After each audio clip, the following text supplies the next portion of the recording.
Assalamu alaikum wa rahmatullahi wa barakatuh. Të ndëruar shikues, Allahun e falenderojmë, paqja dhe bekimi i qofshin me Muhammedin sallallahu alaihi wasallam. Vazhdojmë me sharimin e radhës dhe atë kemi të bëjmë me do shtrënguarit prej pasanikëve, duke i thonë ai pasur mos e shtrëngo dorën se nuk e merr pasurinë me vete.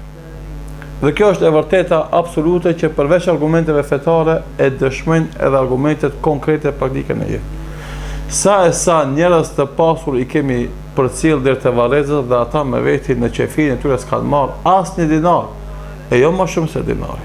E gjithë ajo pasuri që kanë grumbulluar ata dhe kanë qenë kopras në shfrytëzimin e pasurisë për vete, e mos flasin për të tjerët, u kanë mbetur në dunjë pas ardhurës të tyre. Pasuria nuk është qëllim final në jetën e njeriu. Ajo është mjet i cili i ndihmon për komoditet. Mirë, po gjithashtu duhet shpërndahet edhe tjerëve. Për këtë shkak Allahu dhul xhelal të pasurve nuk ka lënë këtë vepër që me dëshirë ata ta ndajnë pasurinë, por ka bërë obligim 2.5% nga pasuria e tyre ta japin zeqat. E për sadaka e ka lënë domethënë të lirë deri në gjithë pasurinë, po edhe në trashëgimi ka lënë një deri për të dhënë edhe të tjerëve. Ajo është porosia vasieti që në një tretën e pasurisë mund të lënë në vasiet. Mirë po, ti kthehemi porosive kuranore. Allahu dhul xhelal i porosit besimtarët që janë mesatar. Walladhina idha anfaqu lam yusrifu. Dhe ata që kur japin nuk e teprojnë, nuk harxojnë gjithë pasurinë. Walam yakturu, as që janë koprac. Wa kana bayna dhalika qawama, dhe janë mesatar. Mes atyre që harxojnë pasuri tepër në gjëra të panevojshme edhe atyre që janë koprac. Andaj këtë porosi gjithashtu Allahu va thot, mos e shtri dorën të rësisht, e as mos e mbledh të rësisht, por je mesatar. Kështu është porosia e Islamit. Ne fatkeqësisht kemi njerëz që në kafe për një mbrëmje i harxojnë 2000 euro. Kur të vjen një student fukara, nuk është i gatshëm të jap as 50 euro. Kur të vjen një i varfër që ka nevojë për ushqim, bukë ditore, nuk është i gatshëm as 10 euro të jap. Ama për qefet dhe saltanat e veta që shpesh edhe haram, harxhon me mia. Dhe padyshim na këto i shohim vazhdimisht në rrethet tona fatkeqësisht.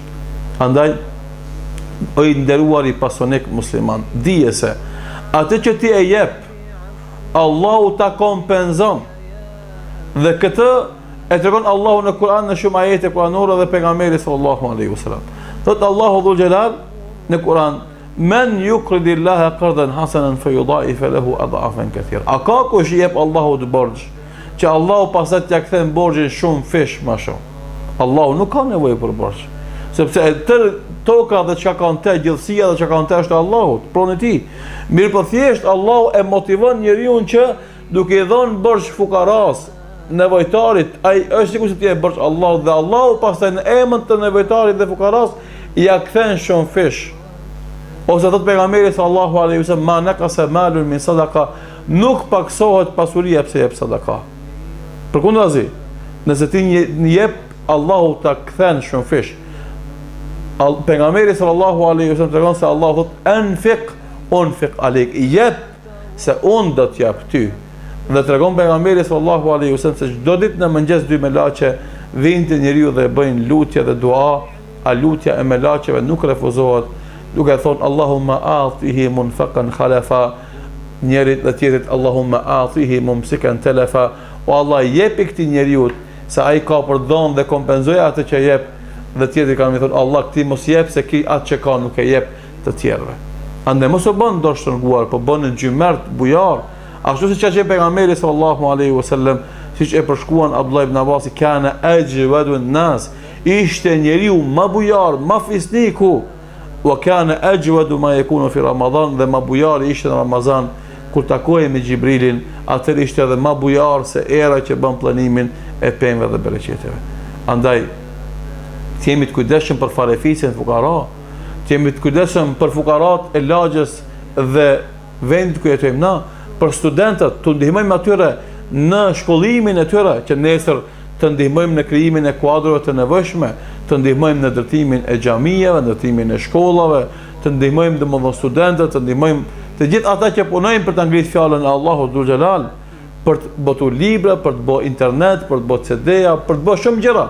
Jep sepse pasurinë nuk e merr me veti. Ke frikë Allahun, pasurinë që ka dhënë Allahu, shpërndaj atij kush të kënaqë Allahu, do të jesh i lumtur në dunjë, ta shohësh bereqetin e saj pastaj edhe pas vdekjes, ditën kur dalin para Allahut, sepse prej gjërave që mbeten hapur edhe pas vdekjes tënde është sadakaja rrjedhse që ti ke dhënë një pasuri, a shfrytëzimi asaj vazhdon edhe pas vdekjes tënde. Allahun e lutim na bën bujar dhe xhymert dhe zemërgjan e të fitojmë bereqetin e tij në dunjën e ahiret. Zoti ju shpërblet. Wassalamu alaikum wa rahmatullahi wa barakatuh.